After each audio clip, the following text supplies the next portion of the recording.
Hi అండి, welcome to యషిరస్ cuisine. ఈరోజు నువ్వుపప్పు కారపొడిని ఎలా తయారు చేసుకోవాలో చూపిస్తాను.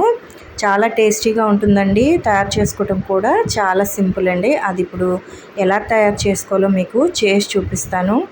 డైలీ నువ్వుపప్పు తీసుకోవడం వల్ల ఎలాంటి ఉపయోగాలు ఉన్నాయో కూడా తెలుసుకుందాం అండి. ఫస్ట్ స్టవ్ వెలిగించి ఒక ప్యాన్ పెట్టుకొని ఒక కప్పు తెల్ల నువ్వులండి తీసుకొని ఫ్లేమ్ని లో ఫ్లేమ్లో పెట్టుకొని నిదానంగా రంగు మారేంత వరకు కలుపుతూ ఫ్రై చేసుకోవాలి.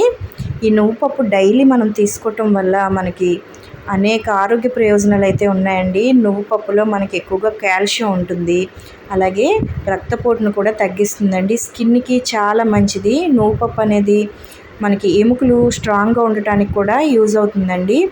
డైట్ చేసే వాళ్ళు కూడా మనకి డైలీ డైట్లో నువ్వుపప్పును తీసుకుంటే బరువు తగ్గడానికి కూడా ఇది మనకి చాలా ఉపయోగపడుతుందండి. అలాగే మనకి గుండె జబ్బుల నుంచి కూడా కాపాడుతుంది.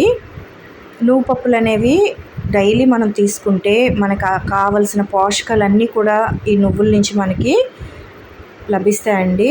అందుకని నువ్వుపప్పుని మనం డైలీ కూడా తీసుకోవడానికి, పిల్లలకి పెట్టడానికి కూడా మీరు ట్రై చేయండి. నువ్వుపప్పు అనేది ఈ రకంగా పొడి చేసి పెట్టుకుంటే మనం రైస్లోకి వేసుకుంటే చాలా బాగుంటుంది. ఇలా మనకి నువ్వుపప్పు అనేది రంగు మారేంత వరకు కూడా మనం ఫ్రై చేసుకోవాలి. ఇలా మనకి ఫ్రై అయితే సరిపోతుందండి. ఇప్పుడు నువ్వుపప్పుని వేరొక ప్లేట్లోకి తీసేసుకొని పూర్తిగా చల్లారనివ్వాలండి.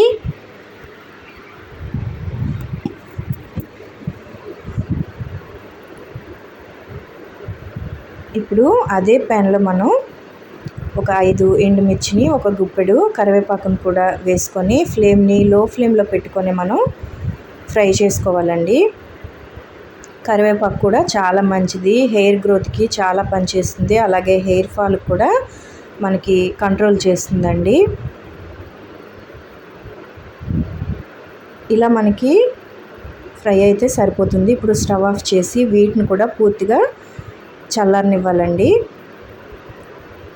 ఇప్పుడు ఇవి బాగా చల్లారిన తర్వాత ఒక మిక్సీ జార్ని తీసుకొని దానిలోనికి మనం ఫ్రై చేసి పెట్టుకున్న ఎండుమిర్చి, కరివేపాకుని ఫస్ట్ వేసుకోవాలి.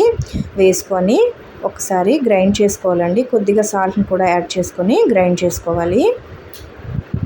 ఇలా గ్రైండ్ చేసుకున్న తర్వాత చల్లార్చిన నువ్వుపప్పును కూడా వేసుకొని మనం గ్రైండ్ చేసుకోవాలి. ఫోర్స్గా ఒకసారి గ్రైండ్ చేసుకోవాలండి. ఎక్కువసేపు గ్రైండ్ చేస్తే ఆయిల్ రిలీజే మనకి పప్పు అనేది ఇలా పొడిగా కాకుండా ముద్దలా వచ్చేస్తుంది.